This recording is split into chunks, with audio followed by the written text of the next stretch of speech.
No.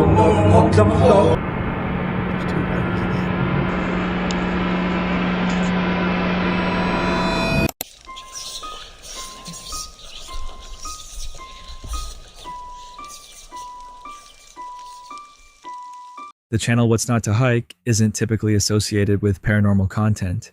It is focused on long-distance trekking, camping, and bothy stays across the UK and Europe. But during a late October trip to Scotland's Galloway Forest, what was meant to be a relaxed collaboration with another outdoors YouTuber turned into an experience that left both men visibly shaken. The plan was straightforward: meet up with Ben from Adventure Outdoors, hike into the remote White Leg and Bothy, and ride out a forecasted storm while filming a Halloween special. Well, hello again everyone. Welcome to Bonnie, Scotland. And if you haven't recognised by now from us coming in, it's we're at a place called White Lag and Bothy. We're in Dumfries and Galloway Forest, and today's the day where the big storm is meant to be happening. But so far we've got lucky, and I say I'm with Ben, who's just setting up his sleeping gear. But it's pretty moody, as you can probably see outside the window there. It's still pretty moody out there, but we haven't got the winds anywhere near what they said they were forecast for. I mean, they were talking about 60-70 miles an hour, but we had the odd gust. We had to stop off and get some petrol for the car. Both men were experienced, rational, and skeptical when it came to the supernatural. Their only real concern heading in was the wind. Gusts of up to 90 miles per hour were expected from an incoming weather system named Storm Ashley. They arrived in good spirits. The hike was moody, but manageable. Inside, they set up sleeping areas, prepped food, and settled in with a few drinks. It was cold and breezy, but manageable. Oh well, so I was wrong. Looks like the winds have come, although still not as strong as forecast, but it is definitely, it's almost like you feel the storm's on the way. Sort of probably 30-40 mile an hour gusts maybe now, but you can feel it's going to get worse. So we just went for a little mooch about, going to filter some water, just hang that up so we don't have to keep going out and getting it, especially if the weather does turn bad. And then we're just going to hang out, got some beers and wine there, have a bit of food. We didn't bring loads of stuff to cook on fire or anything, we just brought some the dehydrated meals.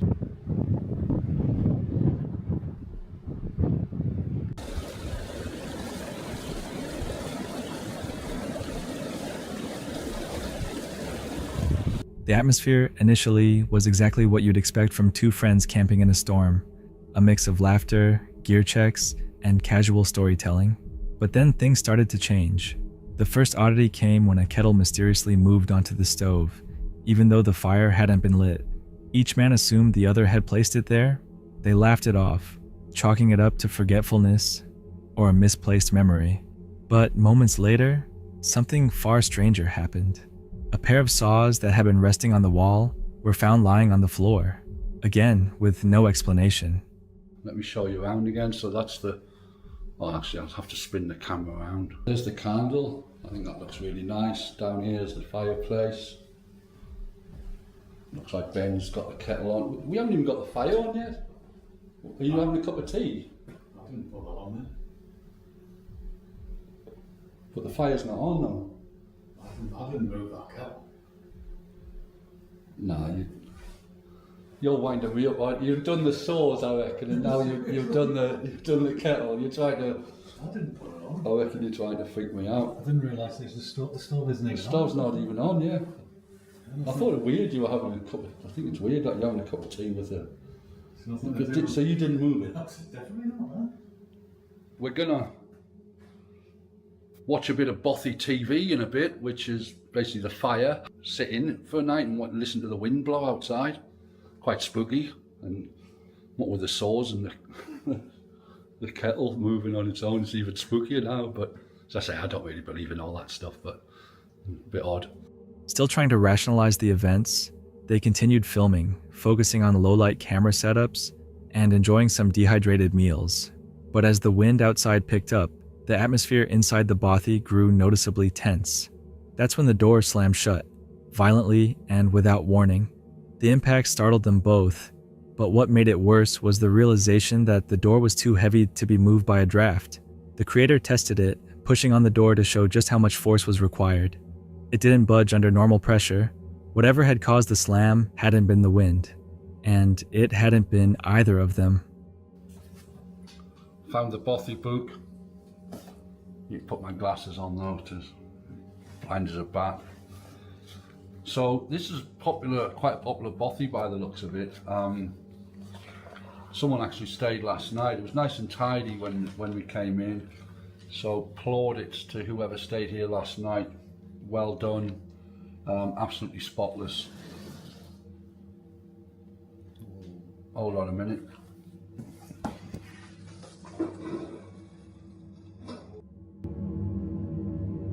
No. I'm out of here. No.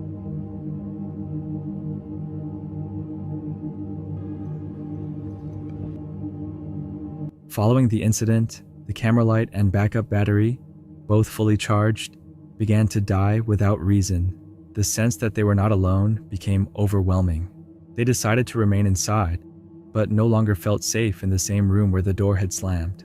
What was once a fun Halloween idea had turned into a real test of nerves. Sleep was nearly impossible. Even though nothing else physically happened, the psychological weight of the earlier events was enough to rattle both of them. The thing is, and now my light that's attached to my the cold shoe on the tripod, that was just charged before I started filming tonight, and that's now just died. Weird stuff was going on earlier with the saws. 1 minute on the wall, now they're on the floor. I thought that was Ben just winding me up. He thought it was me winding him up. The kettle ended up on top of the stove when the stove wasn't even on. So we're convinced the kettle, we've now convinced ourselves the kettle might have always been on the stove, and we have to look back at the previous footage when we came in to see where it was, but that's fine. And I don't even swear, I'm swearing, but I don't. Oh, I think my batteries. See, now this battery's dying as well on this camera, and it's again just being charged, and this lasts like 2 hours or whatever. So there's something really weird going on. We were going to sleep in this room because it was a bit warmer than the other one, and plus the other one, the door's rattling from the wind, so. In the morning, they agreed to leave. The bothy itself had been well kept, and the location was stunning, but neither wanted to spend another night there. Despite not believing in ghosts or spirits, both admitted there were no easy explanations for what had occurred. The kettle, the saws, the slamming door, and the battery failures all happened in a short window of time, and each moment had been recorded. Viewers were left to decide for themselves, but the footage didn't lie. What did you make of this encounter? Let me know. Posted to YouTube on May 11th, 2025, this unsettling entry comes from the channel Deer River Wild, home to the Adirondack Hermit, a quiet, off-grid creator who shares peaceful, dialogue-free videos. His content typically consists of bushcraft, wood stove maintenance, slow cabin builds, and long walks through the snowy wilderness. But this particular episode broke away from the usual tranquility and captured something that left both him and his viewers on edge. The video opens with the hermit setting up trail cameras around his off-grid cabin. The goal was simple: document wildlife activity around the structure while he was away.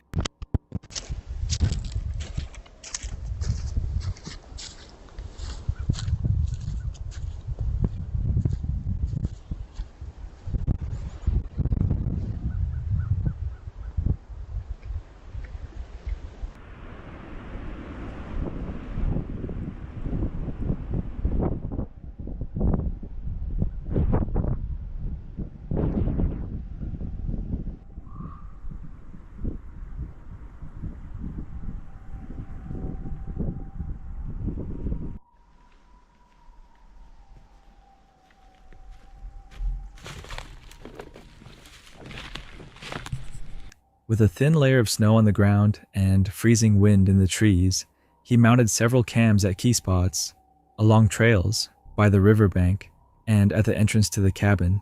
The footage they would gather was expected to be serene, maybe a deer, a fox, or the occasional porcupine passing through. But soon after setting up, a severe windstorm hit the area. High gusts battered the trees and shook the cabin, knocking several trail cams out of position.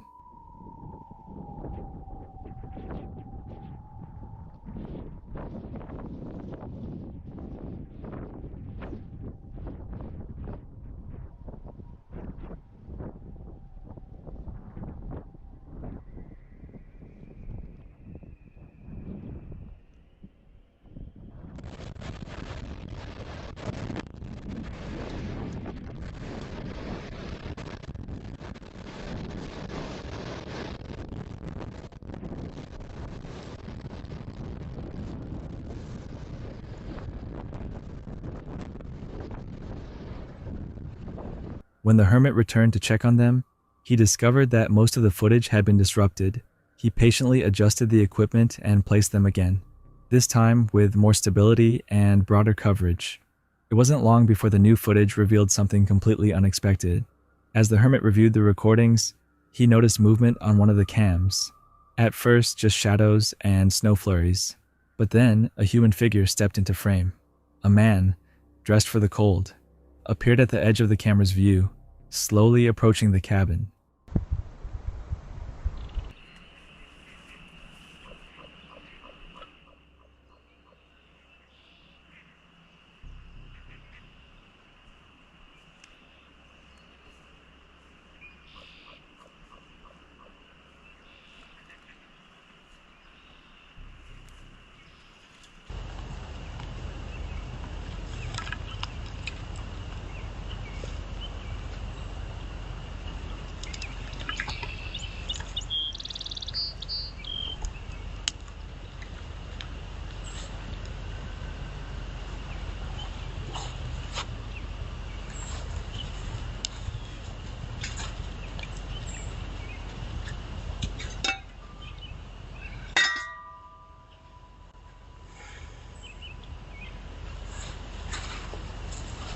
He didn't knock. He didn't seem lost. He walked with purpose, circling the building before eventually entering. There was no damage, no signs of forced entry. But the presence of the man was deeply unsettling. He wasn't someone the hermit recognized, and the remote location of the cabin made his visit highly suspicious. There are no nearby towns. No casual hikers wander this deep into the woods without a plan, and if the man had seen the trail cam, he made no effort to hide his face. For nearly 2 full minutes, the man remained on the property, investigating gear, looking around the interior, and seemingly deciding what to do next.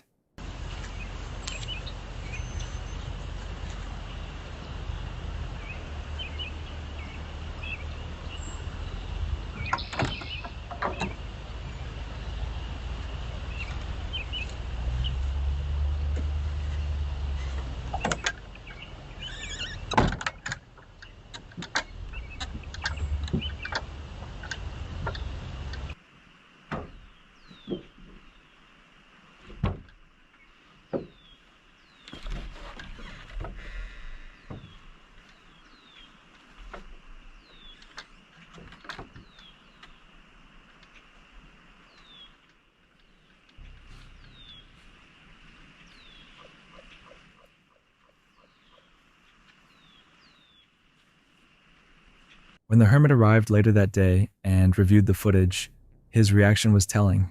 He didn't panic. He didn't rant. But everything in his movement, his pause at the door, the quiet scan of the room, suggested he understood how serious the intrusion could have been.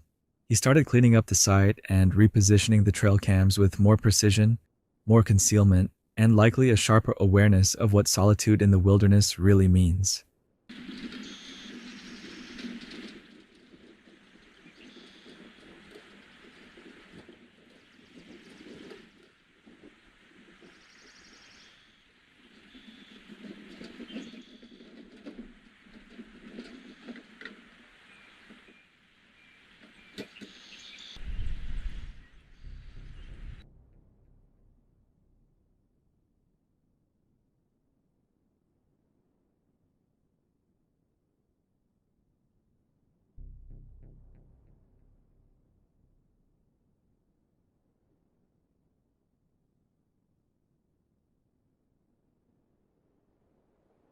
Unlike a supernatural encounter or unexplained phenomenon, this event hits closer to home because it's real. This was a remote cabin, a day's hike into the forest, where someone entered uninvited and wandered freely. There was no theft, no vandalism, no confrontation, but the intent behind the act remains unclear, and that's what makes it so disturbing. Exploring with Bear is known for high adrenaline urban exploration and ghost hunting adventures, often featuring abandoned buildings and night investigations. In this episode, Bear teams up with Doug from Fear Fanatics and their friend Pam to test the limits of the controversial app Randonautica. The team sets out at 3 a.m., the so-called witching hour, with the intention of exploring the unknown. They let the app generate coordinates based on their mental focus and follow it to a bridge near a river.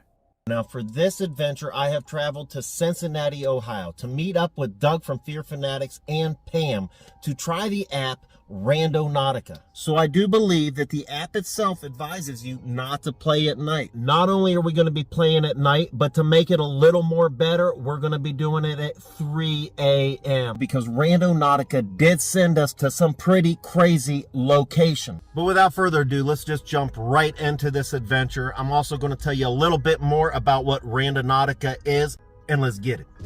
The area seems harmless at first, though. It's lined with warning signs and security cameras. While inspecting the site, they discover a toy on the bridge, abandoned, matted with dirt, and eerily placed. Other strange objects, including a surgical glove and a tape measure, are scattered nearby. Nothing overtly dangerous, but enough to match their intention. Okay, so right now, there's no place for Pam to park. So she's just going to drop us off. We're going to check it out around here. She's just going to drive and come back and get us in a minute. But let's check this area out. There's a bridge. Oh man, that's dark. There we go.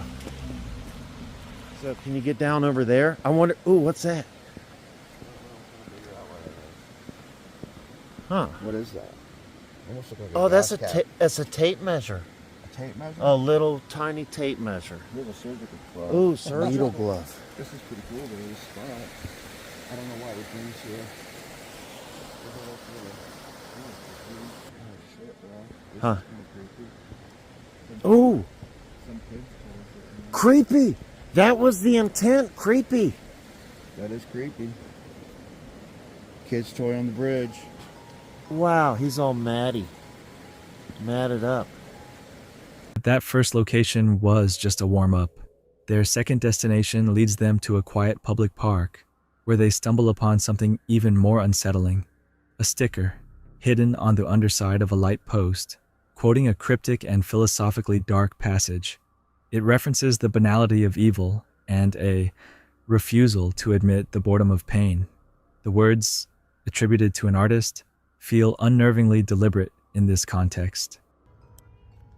Did you find something strange? Oh, they said they found something. Good, because there was nothing over there. I was just coming to see if you guys had any luck. We're just looking around talking about, whatever, and he said that on the caching... We were talking about geocaching and how, like, if you hide something in geocaching, sometimes you would, like, the people would, like, find a light post. Like, it'll take you to a specific point, and then it'll say it's around the light post somewhere. So you look around the light post and, like, maybe under here would be something that someone hit.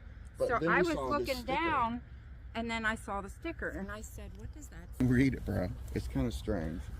The trouble is that we have a bad habit encouraged by pedants and sophisticates. I thought I said pendants at first. I thought it said Of pendants. considering happiness as something rather stupid. Only pain is intellectual. Only evil interesting. This is the treason of the artist. A refusal to admit the banality of evil and the terrible boredom of pain. Ursula Le Guin. But I think that maybe she was an artist or something, you know? Maybe, who knows? I That don't know. is I'll have to interesting, Google though. it. Bizarre and unknown. That I mean, is like, bizarre and unknown, and it's stuck there really good. Combined with the fact that they were searching for something unknown, the group grows increasingly uncomfortable. The location feels off, especially given the time of night, and they quickly move on. But it's the third and final destination where things take a turn for the dangerous. The coordinates guide them into the woods near a derelict structure. At first glance, it seems like an old abandoned outbuilding, but as they approach, they begin to notice things that shouldn't be there. A pot, blankets, trash, dog bowls, signs of recent habitation. Then they see it, a faint light glowing from inside the structure. Oh, Sure man. it's nobody's house or anything? Look at the creek. There's got to be. I don't think anybody's. Was that your spirit talker? That Yeah. was. Okay. I put it in my pocket after I found this though. It just scared me. It's in the pocket. I forgot about it too. Oh, it's in. Look, look. That place. Wait, turn your lights on. Hello? Wait a minute. That's what I mean. I see a light in there, That's man. what I said. What?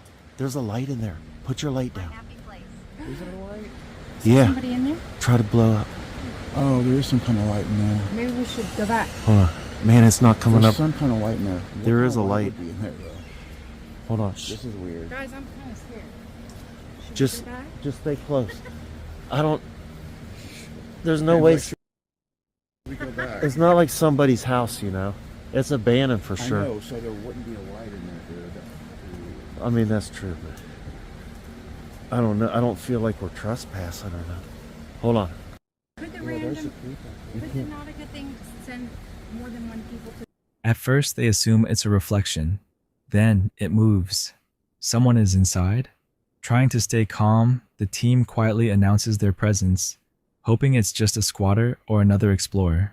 But there's no reply. Tension rises. The air grows thick with uncertainty.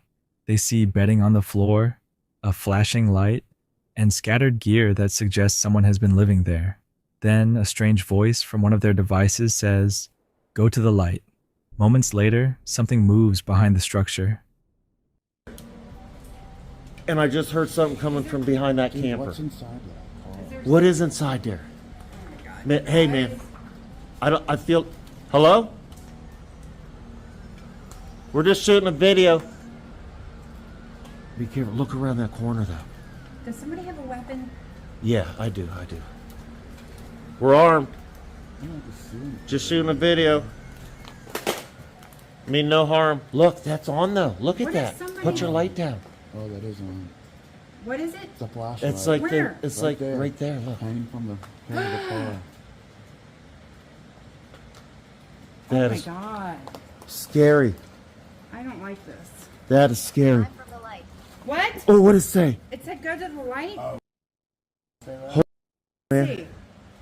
It says I'm from the light. Oh my god. Why ain't they saying nothing? You know? Somebody's obviously here. There's a light. Why wouldn't you respond? Somebody's got to be here. Oh! Go, come on. Hurry, go. What follows is a scramble. Loud sounds erupt from the darkness, footsteps, shuffling, and what they believe is someone throwing something in their direction. They retreat fast, uncertain whether they've just startled a stranger or stumbled onto something far worse. They make it back to the car, barely speaking, overwhelmed by adrenaline. One final phrase comes through their Spirit Talker app: "Be aware of me." The meaning isn't clear, but it hits with force. I mean, I'm not out of breath, but I'm out of it was breath. pretty scary. Like just that first. I'm out of I can't even find out how to get in this It was car. making me laugh, and I was scared. You're aware of me. It said be aware of me. It said what? What did it say? It said be aware of me. I was scared and I Lock the doors. Lock them. How you lock these suckers? Were you scared? That was kind of creepy. Hey, that was scary. That was our intention. Was scary. Yeah, it was. no more scary intentions, guys. That was scary. But That was it was still cool. Earlier, Pam was talking about took us like to a place Brad Pitt that was intentions and dilapidated, that money. was like abandoned in the middle of the woods, you know, down a trail, gone inside, and then we heard something behind that. Whether this was another Randonautica user or something far more dangerous remains unknown. But for Bear, this night crossed the line from creepy fun to a legitimate threat. Like always, I'll let you draw your own conclusion to this encounter as well. Uploaded on May 11th, 2025, this encounter comes from the channel Oklahoma Adventures. known for its down-to-earth camping trips and survival cooking content in the rugged wilds of North America. In this episode, the group sets out on a peaceful expedition to cook, relax, and film some casual bushcraft along a riverbank. But it escalates into a disturbing encounter with something far larger and possibly far more dangerous lurking nearby.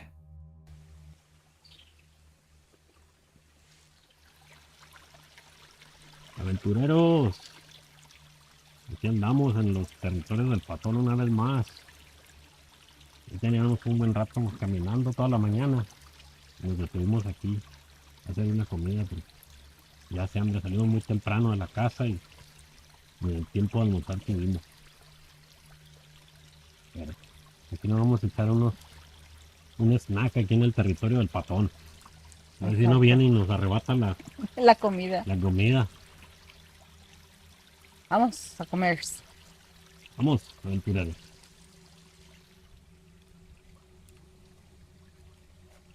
After hiking through dense terrain, they finally set up camp beside a river, surrounded by heavy vegetation and thick brush. The sun was high, the water was flowing, and spirits were up. They got to work quickly, gathering ingredients and starting a small fire to cook with. Corn, wild mushrooms, peppers, and meat were all prepped on stones and grills while they joked and enjoyed the fresh air. ¿Qué pasó, papi? ¿Ya está? Ya llevo.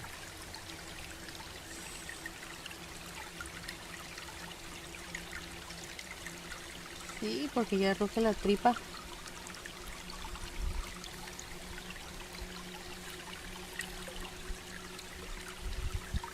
¿Quieres una? Sí.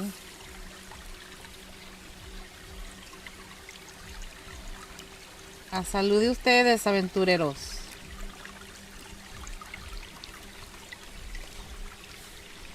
Mmm. Mmm.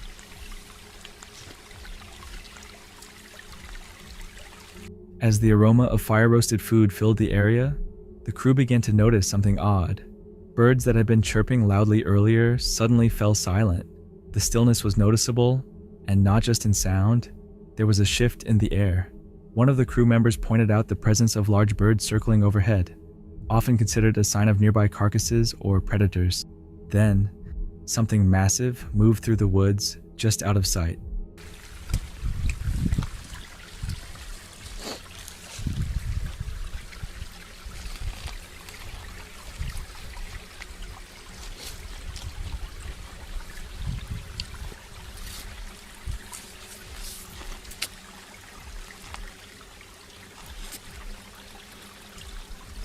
¿Te escuchaste? No, por estar aquí comiendo. Algo se arrimó acá a este lado. Pues con ese olor, ¿cómo no?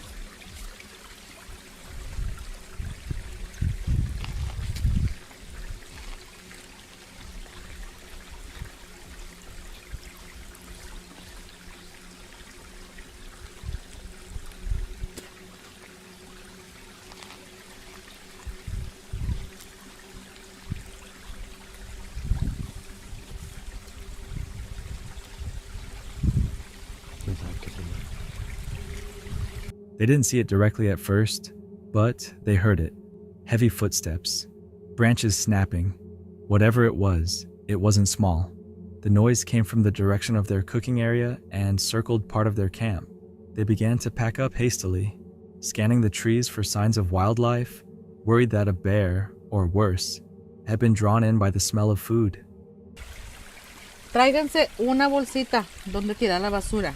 No la dejen aquí tirada. Especialmente en estos lugares tan fregonzotes. ¿Verdad? Ya.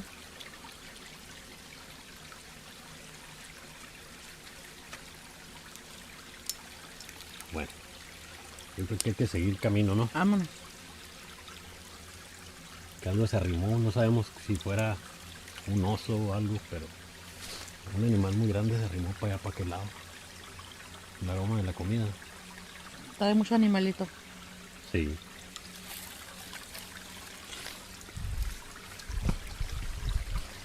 Vámonos pues. As they moved to a safer position, one of the team members spotted something alarming. Large tracks imprinted in the damp ground near their setup. The size and depth of the prints ruled out deer or boar. These were bipedal and far larger than any human footprint. Further ahead, they found another sign, a crude, arched formation of sticks pressed into place, something that didn't look natural and hadn't been there when they first arrived. Solamente escuché. Algo corrió, quién sabe qué sería. Bueno, vamos.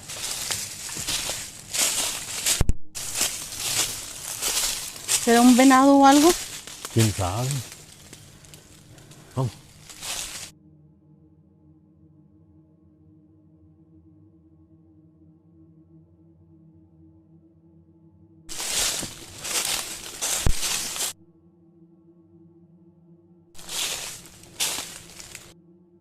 Aquí está una huella de algo.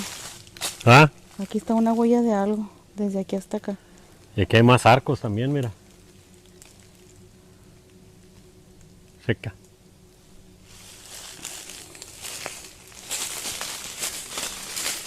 Mira. Oh, sí, ese está puesto ahí. ¿No? Sí, nomás lo atoraron ahí. Mira. Es un patón ese. Está nomás atorado ahí con el otro. Sí, mira. Still processing what they were seeing, they discussed whether this could be the elusive Patan, a local nickname for a Bigfoot-like creature believed by some to inhabit the deep woods. The signs were consistent: silence in the forest, circling movement, and sudden disappearance of birds. As they made their way out of the area, the sounds returned briefly. Something large was still trailing them, never fully visible, but undeniably there. Mira, ahí parece como una caidita de agua. Algo así. Ahí andan los pájaros. Ya no se escucharon los cuervos. Quiere decir que sí era un patón el que se arrimó, porque ya ves que en ese ratito que Sí. estábamos cocinando se escucharon. Bueno, Se escuchaban los pájaros en los árboles.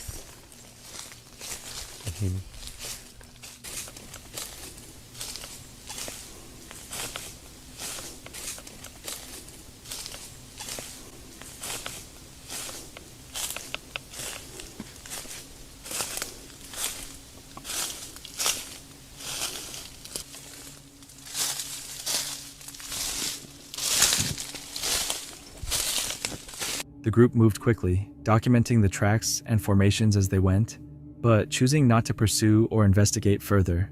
They'd come for food and film, but what they found was a possible brush with a legend they hadn't expected to encounter.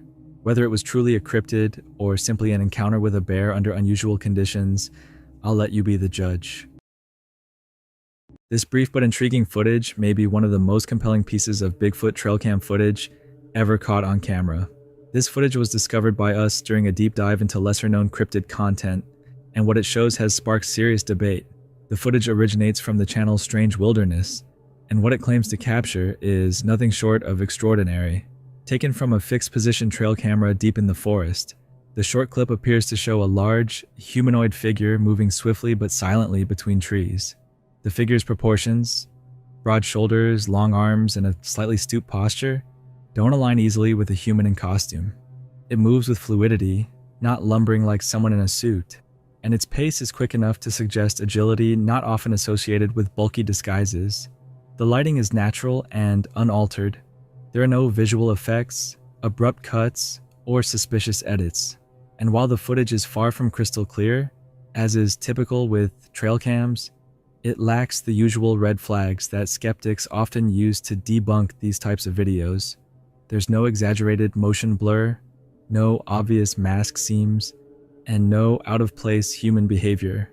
It's just a few seconds of raw, unnerving movement through the brush.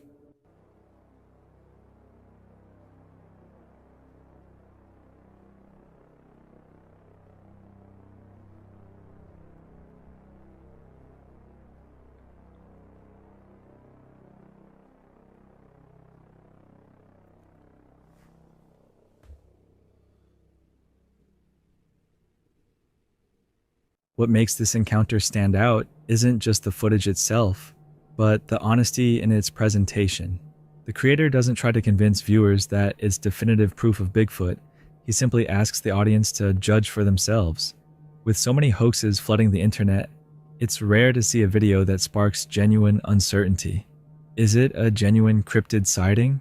A well-executed prank? Or something else entirely? One thing's for sure. If the footage is fake, it's among the most convincing yet. And if it's real, it might be one of the clearest glimpses we've ever seen of something that has eluded explanation for generations. On May 13th, 2025, this video was posted by Larry on his YouTube channel, Work Less, Enjoy Life More. It was supposed to be a simple winter overlanding trip in the remote backcountry of Moab, Utah. Alongside friends Vic and Jeremy, the trio set out in their custom-built rigs to enjoy a quiet few days fishing, relaxing, and camping under the stars. What he didn't know was that by the time the trip was over, Larry would capture what he now calls the most disturbing thing he has ever seen while camping. The group had been off-grid for days, setting up high in the mountains near an alpine lake that promised solitude and good trout fishing. Hi, welcome back. My name is Larry if you're new. We're actually camping in Moab, Utah this time. It's very windy today, so hopefully you can hear me over the wind, but I'm actually camping with a friend of mine, Vic. So we're out here, we're getting ready to actually go fishing here. He's got a side-by-side, a really nice one at that. And so we're gonna get ready. We found this really cool little pond up in the mountains. So we're gonna head up that way, and we already kind of pre-scouted it out. And there's so many fish in there, I think it should be pretty easy to catch a fish this time. I know it's been like 4 videos in a row now, I haven't been able to catch anything, but I have a good feeling this time that we're both going to catch them. Yep. Yeah. They spent the early portion of the day navigating steep terrain and casting lines into icy water, catching glimpses of wildlife, and taking in sweeping views of the Utah desert. It was the kind of day that overlanders dream about, exhausting, scenic, and simple. That night, with winds gusting near 30 miles per hour and temperatures dropping, they opted to hunker down around a makeshift fire built inside an ammo can. Food arrived via a run to town, hot honey chicken sandwiches from a local brewery, so they avoided cooking in the wind. So we had plans to make a dinner tonight, but one of Vic's friends is also camping with us. He left earlier to go into town, so he's picking us up some sort of chicken sandwich from a brewery, from Moab Brewery, right? Yeah. Yeah, so looking forward to that. So I guess I'm not gonna be cooking dinner tonight, but that's all right. Should be worth it. We've been sitting out here, we've been wanting to make a real fire, but it's just the winds have just been so strong all night, nonstop. I don't know what they are, 30-mile-an-hour winds or something. You can see the full moon back there. That's nice. But yeah, we've just been sitting around a little ammo can fire pit tonight, and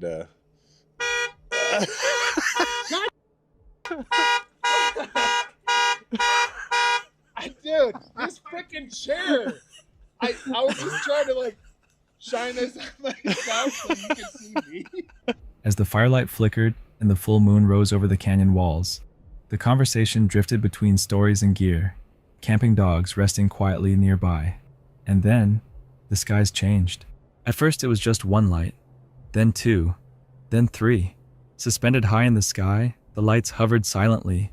No flickering, no engine hum. They weren't in a line or a formation that resembled aircraft. Instead, they appeared to rotate, forming a perfect triangle before fading in and out. For nearly an hour, the lights kept reappearing, always in the same general area, always silent. there's three again.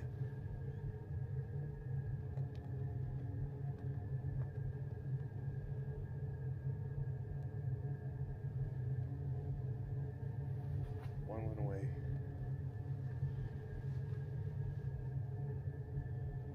Oh, it's coming back. Look, there's another bright one.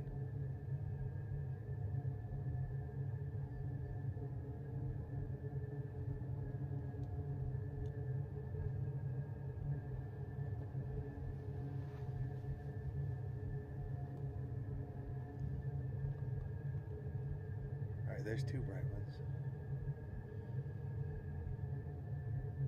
Now they both went away.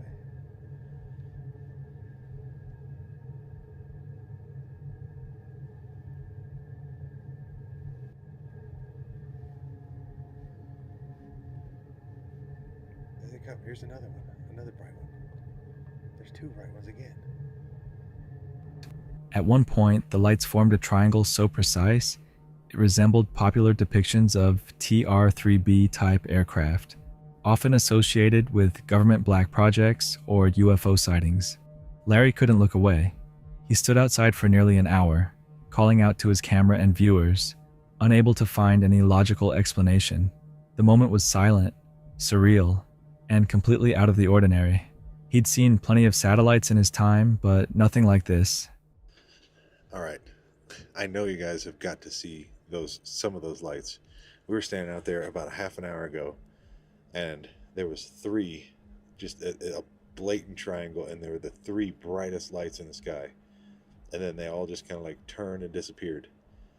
And then they just kept, whatever it was, like the three lights just kept turning and coming back, and they're just hovering in the same spot. Like I said, for about the last half an hour now, they're still going on out there.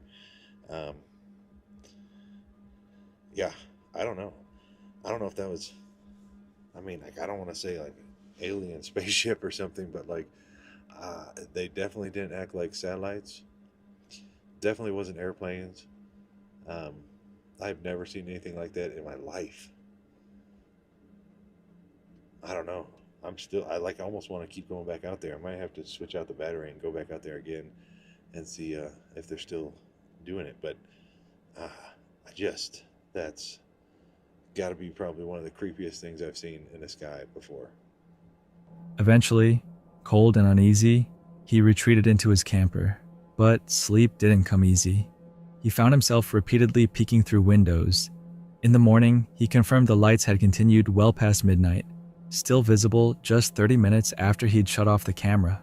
The group quietly agreed to break camp and descend to lower elevation, not just to escape the wind, but perhaps to get away from something that had unsettled them more deeply than they wanted to admit. What do you think of the lights last night? I have no idea what that was. I mean, it could have been a UFO. Who knows? Yeah, the first initial three, like in that triangle when we first saw it, we couldn't get the camera out fast enough. Like, that was the craziest one. I kind of wish I had that on camera, but they were definitely just over here spinning around all night long. Yeah, it's so unusual. Yeah.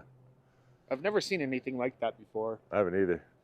I guess we're going to pack up, head out here in a minute or soon once we get everything put in the trailers. It's going to be a process, but we'll get it done. I believe in us. All right, Jeremy's going to go find us a couple spots. Hopefully. Crossing fingers.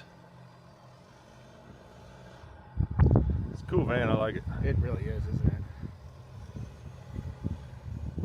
Larry wasn't looking for UFOs. He wasn't night hiking, stargazing, or trying to bait anything unexplained. He was just camping. And then something in the sky interrupted all of it. It's moments like these, unplanned and unsought, that leave the strongest impression. That's it for today. If you enjoy these kinds of videos, don't forget to subscribe and hit the bell icon to be notified when we post. Also, leave a comment below sharing your favorite encounter. And if you have a story of your own that you'd like to have shared, send it to the email in the description.